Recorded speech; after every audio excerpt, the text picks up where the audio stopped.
আসসালামু আলাইকুম রহমতুল্লাহি ওবরাকাত। আল্লাহ কি চান? কারণ আল্লাহ যা মানুষের কাছে চান ওই কর্মটাই মানুষের জন্য সর্বোত্তম। তা আসুন দেখি আল্লাহ মানুষের কাছে কি চান। কোরআন থেকে যা কিছু পাচ্ছেন, আল্লাহ মানুষকে রূহ উৎকার দিচ্ছেন, আবার চৈতন্যতা দিচ্ছেন, আবার দিচ্ছেন যৌবন। তো যে জিনিসগুলি আরবি থেকে বা আরবির নামের উপরে এই যাবৎকাল দাঁড়িয়ে আছেন, সেই সত্যগুলি আমাদের দেশের পীর মৌলবীরা যেমন উপলব্ধি করেন না, বরং তথাকথিত ইবাদত বন্দিগি নিয়ে ব্যস্ত থাকেন। তাহলে বাস্তবতা হলো আল্লাহ প্রদত্ত এই জীবনকালে আপনি যা পান তা হলো আপনার যৌবন।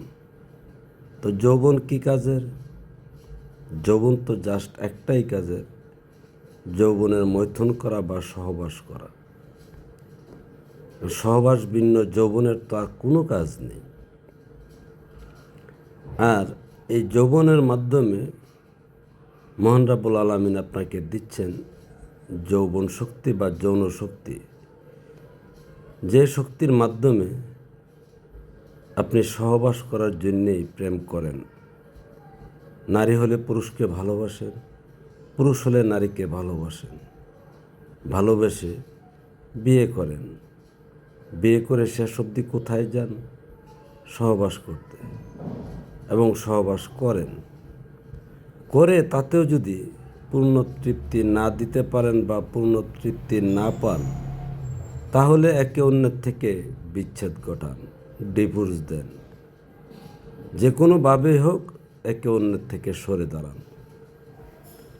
তাহলে আপনার জীবনের সর্বশ্রেষ্ঠ এবং সর্বোত্তম ইবাদত বা কাজ কি? সহবাস করা। আর এটা মাধ্যমে আল্লাহ আবার মানুষ সৃষ্টি করেন। তো সৃষ্টি স্রষ্টার মূল কল্যাণ, মূল চাওয়া, মূল আকাঙ্ক্ষা। কারণ যতদিন সৃষ্টি থাকবে ততদিন স্রষ্টাকে স্মরণ করবেন, স্রষ্টার সান্নিধ্যে যাবেন, স্রষ্টার আরাধনা করবেন।